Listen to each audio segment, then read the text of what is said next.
LeBron has made hundreds of millions of dollars in his career. He has reached a point where he doesn't have to make decisions based on money anymore. Number two, he has given the Lakers an incredible amount of faith. He didn't have a 4-year contract, actually a contract more than 2 years guaranteed, between the time he signed with the Heat in 2010 till the time that he signed with the Lakers. He went a decade without committing to a team for longer than 2 years. Then, before he had to, he extended his contract with the Lakers and had no player option in that contract. He has given the Lakers a lot of runway here. So he may end up not taking this option, and he will do it not only because he doesn't need to have the money guaranteed, but he may do it to give himself options and also give the Lakers options. So we will see what they do over the next 6 weeks. That's where LeBron has to decide. And look, I'm going to be honest with you. I don't see greatness in these offseason moves, okay? And it's not a comment on the organization. They just don't have much that they're holding that they can use. But Russell Westbrook comes off the books next year. That's $47 million. LeBron's contract was over $40 million. That comes off the books. We just talked about James Harden taking less than what he could get signed for to allow the 76ers to have options. The Lakers still play in Los Angeles. Next year, right, they will have salary cap space. And if LeBron doesn't sign this extension, he potentially is in a position where he can vary what his contract is depending on who's available. So before we get into worrying about whether LeBron's going to do it and whether that means he's going to be a free agent and who could clear cap space for him, let's also pay attention to what James Harden's doing today and realize that LeBron has the option to do the same thing. Russo, I'm going to ask you this because we know that LeBron James said he would go to Cleveland. He's open to going back to Cleveland eventually. He wants to play with Bronny. I think Bronny's eligible to play in 2024. Would it be a bad look if LeBron James decides to leave LA? Yes. I mean, how many teams does he want to be on? Hey, Cleveland, Miami, Cleveland, the Lakers. Now he's going to go. That's true. 2 franchises. And I love when he went back to Cleveland. I thought that. But, I mean, how many? LeBron, sit tight. What does LeBron worry about right now? And I'll let Brian handle the money. He does a much better job of it than I could. I don't know all the machinations with that. But here's what LeBron should be concerned about. Freddie, Kobe, West, Kareem, Baylor, Shaq, to a certain extent, Worthy. Okay. Those are the Lakers, and Baylor. I got Baylor in here. Yep. Those are the Lakers. Wilt was only there for a little bit. I'm even going to leave Wilt out. Those are the Lakers that are the legendary Lakers since 1960. Okay. Right now, I know this sounds crazy. LeBron's not there. They won the championship in the bubble. He has bounced around his whole career. They're coming off a terrible season. The 1 year he was hurt, we'll give him that. But they got more by Phoenix. He should sit there and say, hold on now. What is he, 37, Brian? Yeah. 37. I got about 3 quality, big-time years left in my body here where I can play big-time basketball. I don't care what the Lakers, I don't care what I made $1 billion. Didn't even just tie Tiger Woods to be a $1 billion athlete. I don't need any more money.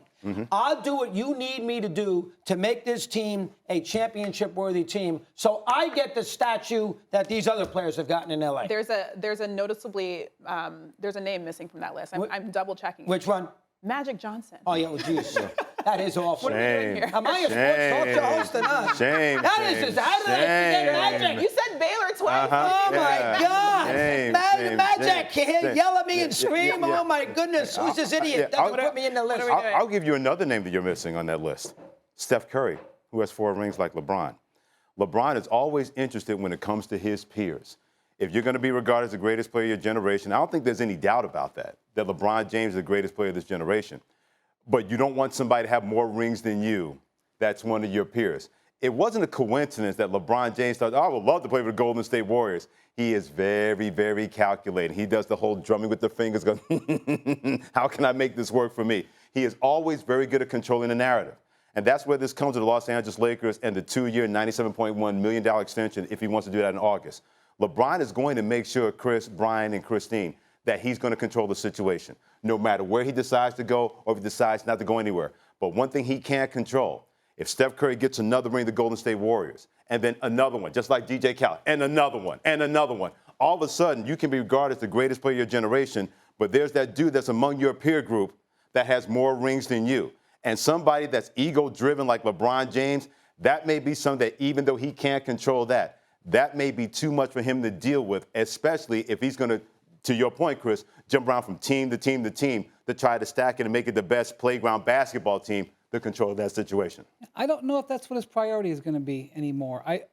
I think he loves living in LA. I think he absolutely is over the moon in love with the possibility of playing on the same court with his son. And, you know, that can happen in LA. And that can happen with a championship quality team. It doesn't have to be. I think those might be his priorities. And when it comes down to competing for a championship, I think that's where he might be able to be flexible on his money. But I mean, he's building this incredible compound in Beverly Hills. Mm-hmm. It's like a multi-year project. All these buildings they're building on his huge plot of land he bought. He loves being in LA. All of his business is just in LA. I mean, I think it behooves him to keep pressure on the Lakers to some degree, because the Lakers have gotten a little bit comfortable knowing that they don't have to worry about his free agency at all. I mean, the Heat had to worry about his free agency after 3 years. The Cavs spent a decade worrying about his free agency, lost him twice. The Lakers have never had to worry about it. So I do think that there's some advantage to just keeping them on a bit of a shorter leash, especially when they don't spend and they don't trade future draft picks. Like, LeBron doesn't want to hear about the 2027 draft pick. He doesn't care about that pick. So I do think there's something with that, but I think LeBron's priorities at age 38, which is when he will be a potential free agent, are just, and I'm not saying you're wrong about like seeing how he was a Steph. I just think that he's looking at the world a little bit differently. No. Yeah, When I you're hope doing he that, doesn't you want to can. play with Steph. We've seen the joining of forces before. Yeah. That doesn't work. No more. Yeah. Well, We don't Beat want Steph. that. Don't play with him. Well, I wonder how much of that now, more than ever before, because the previous discussion you had before I joined out here in terms of taking less money to make your team better, how much of that has to be a part of his DNA with the Los Angeles Lakers. You can sign. I'm not against anybody getting their money. At the Coleman family compound of Lawton, New York, it's a family motto. Thank you for watching ESPN on YouTube. For live streaming sports and premium content, subscribe to ESPN+.